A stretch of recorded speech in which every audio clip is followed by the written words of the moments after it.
Ini kok ada hubungannya apa nih 2024? Bos nggak lihat lah, ngapain lo cari muka lo dan seterusnya dan seterusnya. Pamer harta, wah flexing lah istilahnya Be sekarang tuh Be ya di medsos. Kita jadi iri.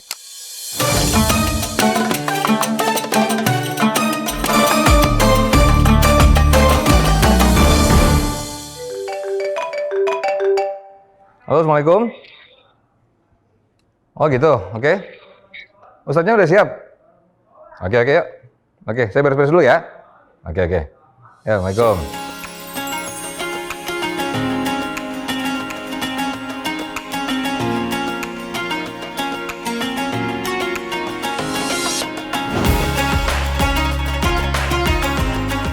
Ya, Assalamualaikum warahmatullahi wabarakatuh. Alhamdulillah, senang sekali kita jumpa lagi di Nyopirin Ustadz bersama saya Muhammad Sofyan. Nah, alhamdulillah saya baru saja selesai bersiaran langsung di Damai Indonesiaku. Nah, di episode sebelumnya saya biasanya menjemput Ustadz dan juga mengantarkan Ustadz ke lokasi Damai Indonesiaku. Kali ini saya mengantarkan langsung beliau ke rumahnya setelah tadi live di Damai Indonesiaku. Nah, cluenya Ustadz yang akan kita ajak ngobrol di Nyopirin Ustadz kali ini, beliau sangat kental sekali dengan logat Betawinya. Siapa dia?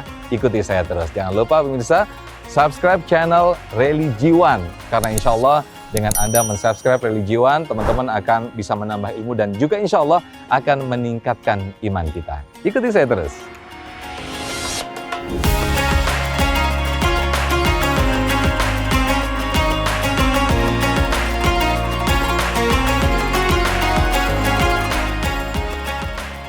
Assalamualaikum Babe. Waalaikumsalam. Masya Allah, alhamdulillah. Sehat Babe? Alhamdulillah, gimana? Nah, ini dia sahabat Religiwan yang saya bilang tadi. Cluenya kental banget dengan Betawi ya. Babe Haikal Hasan. Sehat Babe? Alhamdulillah. Alhamdulillah. Anda mau pulang dulu, ente. Ayo, aneh anterin Babe. Serius? Kita Gua anterin. juga bawa mobil nih. Udah, jangan nyampein orang Betawi juga punya mobil nih. Ya udah langsung aja. Ya. Yuk, kita pulang. Siap, pulang Terima Babe. kasih diantar, terima kasih Oke, ayo, diantar. Babe.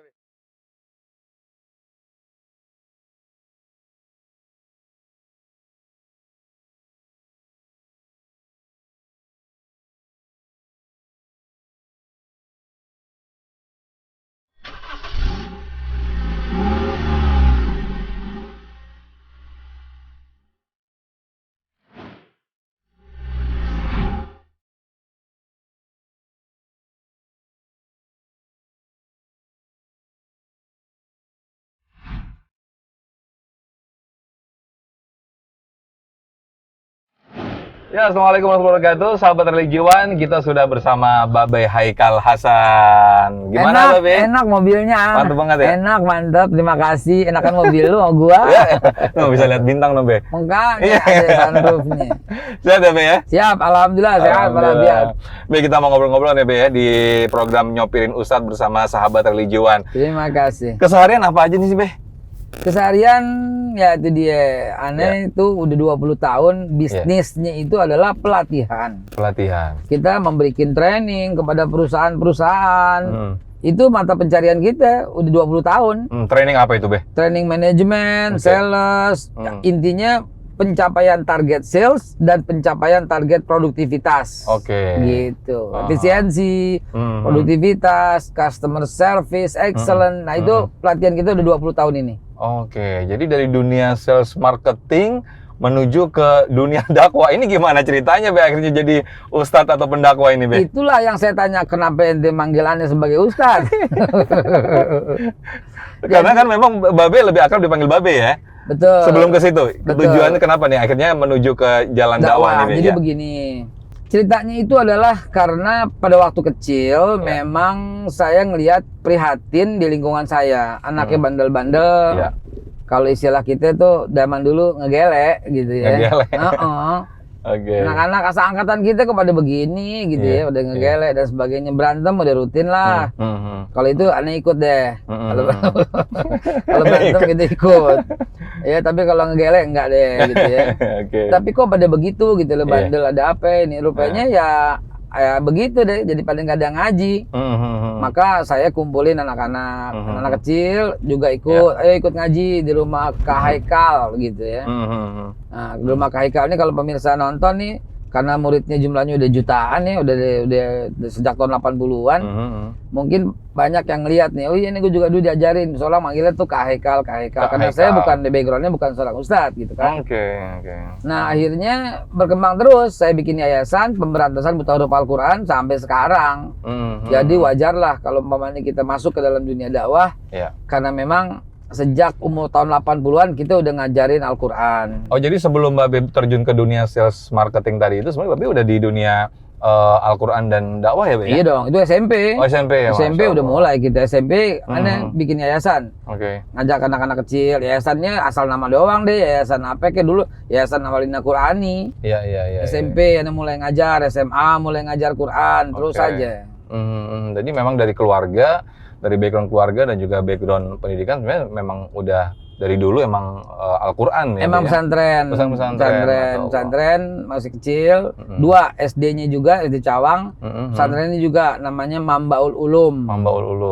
Gitu di Cawang. Santri nih, ikut SMP juga, SMP 20 tetap Darus Saadah, Sondet gitu. SMA juga, SMA tetap Darus Saadah gitu. Kuliah juga di Ma'hadul Ulum Islamiyah wal Arabiyah King Abdul Aziz. Dulu sebutnya itu Lipia ya, zaman dulu.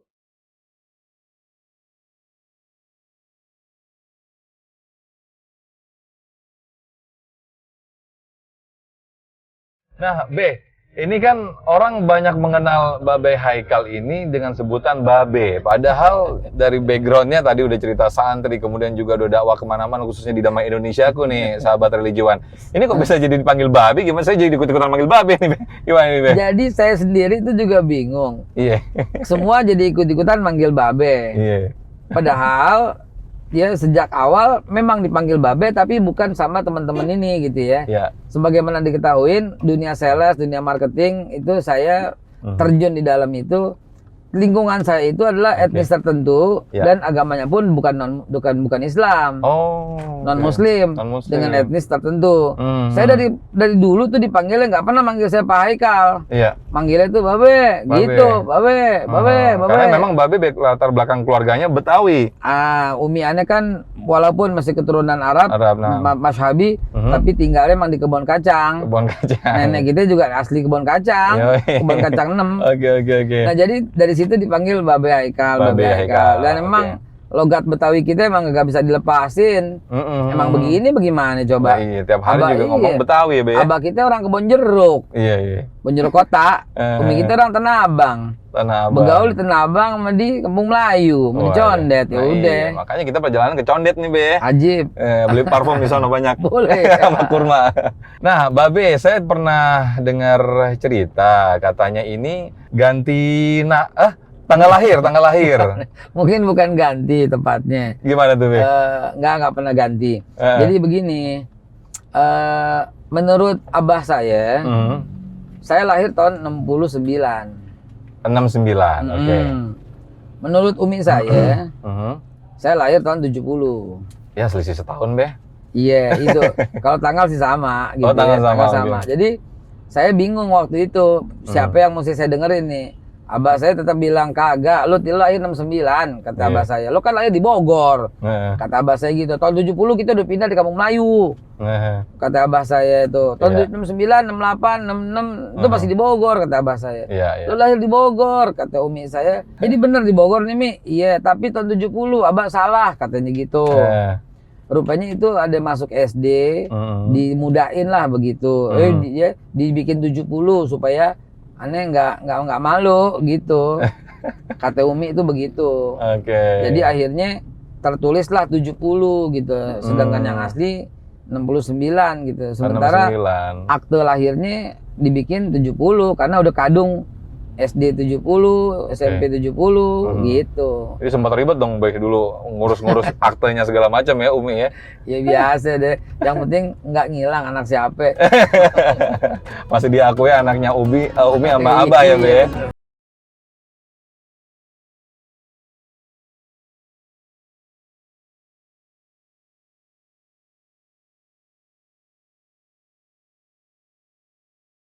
Program 1000 masjid ini dalam rangka untuk menyatukan Jangan berpecah belah deh. Indonesia ini anugerah Tuhan loh. Betul. Mana ada negeri yang sebegini banyak bahasanya, cuman Indonesia. Ente ke Arab, dari ujung Arab sampai ujung bawah semuanya bahasa Arab. Bahasa Arab semua. Ente ke Amerika dari ujung ke ujung bahasa Inggris. Iya. Kita ada 630 bahasa, Ji. Masya Allah. Ente, dari semua suku ya, Be? Iya, ente kemana, ke Belanda, kemana, semua sukunya itu doang. Iya. Jawa Timur sama Jawa Tengah aja udah beda Jawanya tuh, Be? Ada 714 suku. Masya Allah. Belum lagi etnis, belum lagi apaan. Nggak ada deh negeri kayak kita deh. Iya. Nah, aneh 1000 masjid keliling dalam rangka menyatukan pendapat itu. 1000 masjid keliling. 1000 masjid. Lagi pula, masa beda pendapat dibilang hianat? Yang bener aja. Beda ini kan beda cara dikafir-kafirkan malah begitu. Dikafir-kafirkan, dibid'ah-bid'ahkan, disesat-sesatkan. Enak aja. Aja kita nggak yang bisa syahadat begitu. dari kecil ya, Be? Makanya, aduh, elah siapa lu? Gitu kan kalau kata orang Betawi bilang. Iya. Main ngatain kafir, khianat, sesat. Aduh, elah. Dah, itulah program kita. Program saya nih yang saya buat dan alhamdulillah 1000 masjid telah terpenuhi jadwalnya. Karena kita baru mulai Februari, rata-rata 1 bulan itu 90-an masjid 1 bulan rata-rata. 1 bulan 90 masjid. Nah. Oke. Jadi ini target atau goalnya sampai berapa Februari masjid? 2024 1000 udah persis. Februari, dan itu sudah diperhitungkan betul-betul ya, Be? Udah 1000 dapat di 1020 tahun 2024. Nih, gua ada hubungannya apa nih 2024? Pokoknya 2024 pemilu. 1000 masjid, pas 1000 masjid. Ya, pas udah 1000 akur, masjid. udah kompak, udah damai. Kagak ada lagi yang berantem kayak zaman dulu, nggak ada. Oke, Masya Allah, luar biasa. Nah, ini sahabat Legion, itu bagian daripada program yang sangat luar biasa sekali, sangat inspiratif. Itu jadi inspirasi dan juga jadi contoh buat kita semuanya. Ternyata perbedaan itu tidak menghalangi apapun, begitu, Be, ya? Iya jelas, Allah yang ciptakan kok. Allah ciptakan. Misalnya nih ada orang menghina nih, Cina loh, Arab loh, haram. Ya karena dia menciptakan menghina ciptaan Allah. Iya. Kan Allah yang ciptain. India loh, Pakistan loh. Mana bisa kita katain begitu juga masuk ke dalam ini kita. Betawi loh, Padang loh, nggak boleh begitu. Itu Allah yang ciptain semua. Begitu, Ji. Masya Allah, kembali ini masuk ke apa, persis banget masuk apa yang disampaikan Babe tadi di Damai Indonesia Aku. Tujuan Allah menciptakan manusia di muka bumi ini. Wah, ini relate banget nih, Be, apa yang tadi disampaikan Babe tentang program 1000 masjid tadi. Kita tadi membahas, pemirsa, sahabat Alijuan, di Damai Indonesia Aku dengan tema besarnya yaitu tujuan Allah menciptakan manusia di muka bumi ini. Nah, ini apa tadi, Be, yang disampaikan diantaranya, Be, di tema besar tadi, Be? Silakan, Be. Tumben nih. TV One nih berat banget. Berat ya, Be? Berat, sampai beberapa kilo gue nggak sanggup mikul. Waduh.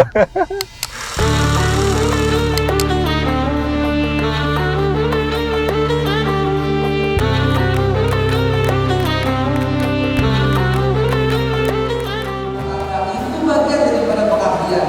Jadi artikan dengan luas. Mengabdi bukan hanya sujud. Walaupun sujud adalah bagian daripada pengabdian yang paling utama. Kalau nggak sujud, mah pengabdian yang lain ada artinya nggak?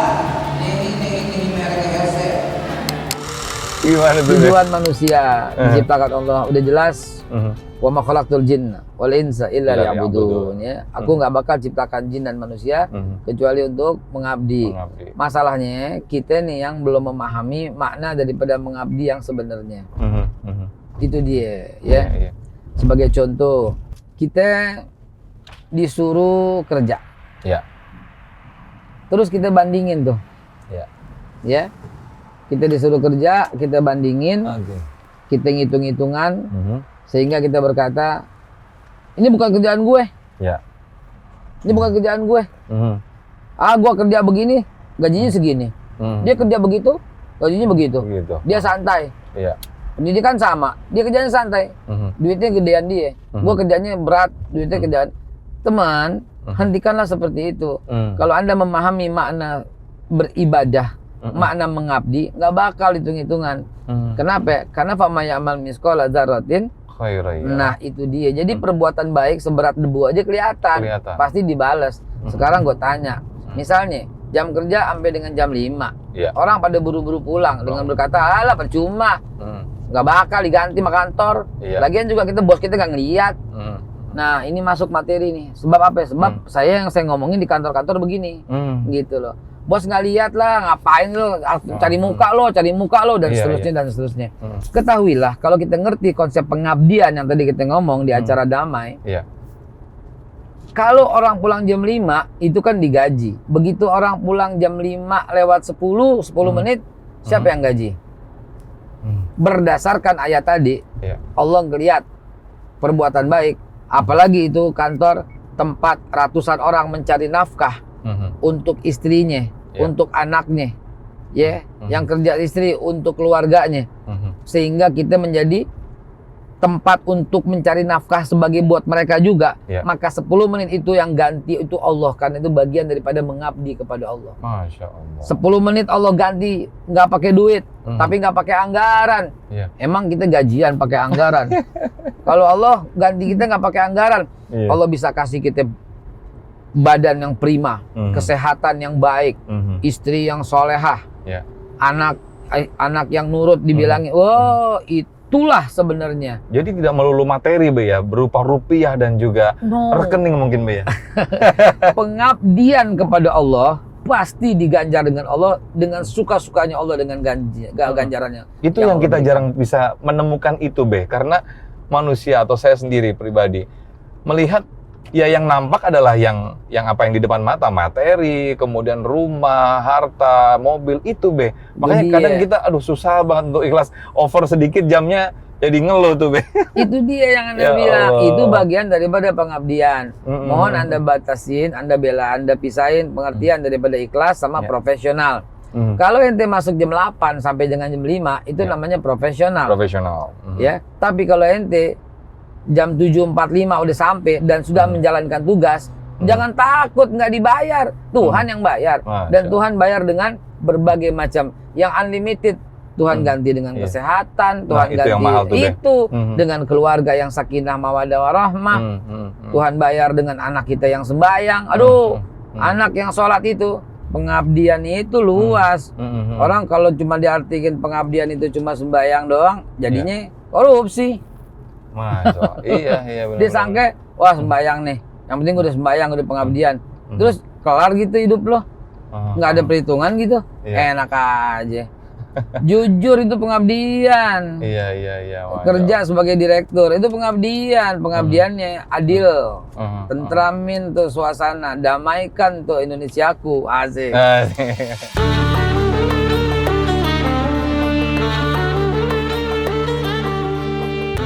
Be, sekarang ini kan lagi sering kita melihat orang dengan posisi atau jabatan tertentu pamer harta, flexing lah istilahnya, Be, sekarang tuh, Be, ya, di medsos kita jadi iri. Nah, ini bagian daripada termasuk tujuan hidup Allah menciptakan manusia ini, gimana tuh, Be? Itu betul-betul pelecehan terhadap pengabdian itu pelecehan, ya. Masya Allah, pelecehan dalam pengabdian. Banget dalam mengabdi kepada Allah itu. Ini kita diiringi dengan hujan, asik banget ini. Masya Allah, Allahumma shayyiban nafi'an. Berkah Allahumma alaina wa la alaina. Selamat. Masya Allah. Jadi kalau soal itu, nah itulah satu, dia show off, dia pamer harta. Lagi pula dia sedang buka aibnya sendiri. Bagaimana tidak, gajinya berapa? Iya. Kita tahu, apalagi sama teman-teman yang segolongannya dia.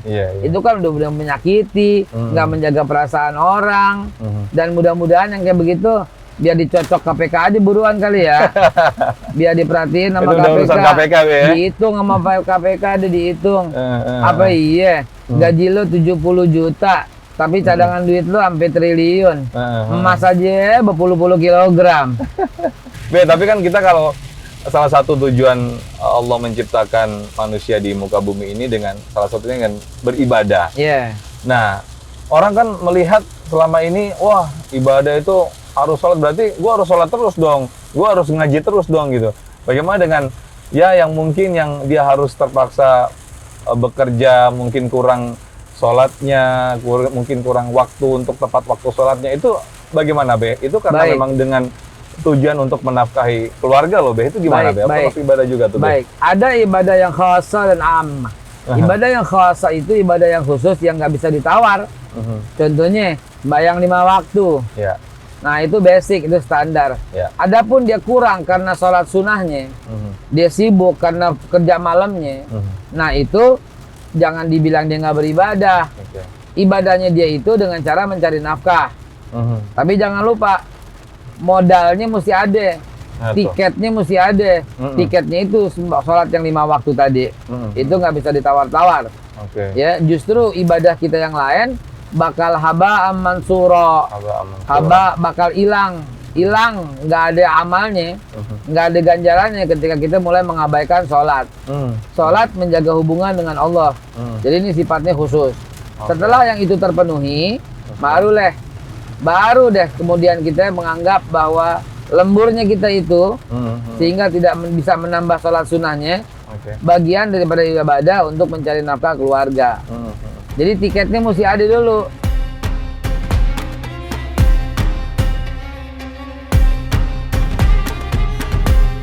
Ya, sahabat religiwan, yang seperti sahabat religiwan tahu bahwa Babe Haikal ini kan juga kerap sekali, sering sekali mengisi di program Damai Indonesiaku, yang mana itu sebagai pendakwah dan ustadz. Kenapa sih, Be? Kok memilih profesi sebagai pendakwah? Kan banyak tuh profesi yang lain. Jadi yang apa kayak gitu, itu gimana tuh, Be? Jadi sebenarnya bukan sebuah profesi, tapi karena kita istilahnya dari melek mate, orang Betawi bilang melek mate itu dari kecil lah gitu ya. Karena kita dakwah nggak ada habisnya. Zaman SMP udah dakwah, SMA udah dakwah, kuliah udah dakwah, sampai terus sekarang dakwah, maka kita berada built-in di bidang dakwah gitu. Nah, nggak jauh-jauh amat dengan latar belakang. Latar belakang kita emang trainer, konsultan untuk produktivitas. Nah, itu dari pendidikan dan dari pengalaman sebagai pencapai sales target, pencapai marketing, pencapai produktivitas. Jadi related lah ke dunia dakwah dah gitu. Jadi ada basic dan juga ada modal sebenarnya sebagai seorang ini ya, trainer ya. Iya, dan dakwahnya kita dengan target tadi target 1000 masjid, target pemberantasan buta huruf Al-Qur'an gitu. Oke, Masya Allah. Itu kembali ke yang program 1000 masjid tadi itu, wah, relate ya. Februari 2024 targetnya. Selesai. Iya. Itu kan Al-Qur'an ya, Be ya. Salah satunya menyebarkan menyebarkan Al-Qur'an, menyebar persatuan yang paling penting. Iya, itu dari mana, Be, Al-Qur'annya? Kan nggak murah, Be, beli Al-Qur'an banyak itu, Be. Dari ente, abis ini gue todong. Iya. Siap. Ya. Jadi kita menghimpun dana dengan nama, ya filantropinya adalah Badan Wakaf Al-Qur'an. Jadi kita wakafin tuh. Jadi orang-orang yang mau wakaf, kita jembatanin. Seperti yang saya cerita tadi. Ente nggak percaya, kemarin Anda bagi Quran 3 kontainer. Kontainer, Be? 3 kontainer dari Medan menuju Aceh, di pedalaman Aceh Tamiang itu. Kita bagi-bagi Al-Quran 3 kontainer. Loh, kok sebanyak itu? Iya. Kenapa? Karena kita sedih ngelihat santri di pesantren, masa satu Quran dipakai buat 7 orang sih? Ya Allah, ganti-gantian. Sementara dia mau menghafal, sementara dia mau ngaji. Sementara kita di rumah banyak banget yang punya Quran berbiji-biji. Ya, di rumah kita ada 10, 20. Kagak baca-baca tuh. Yang dibaca tuh. Nah, dosa banget. Iya. Nah, jadi related itu ke situ. Mudah-mudahan masih bisa berkarya lah, berguna dah. Berkontribusi lah buat NKRI kita. Lagi pula 1000 masjid itu kan NKRI harga mati kita ngomongnya. Iya, mantap. Itu Ji. Masya Allah.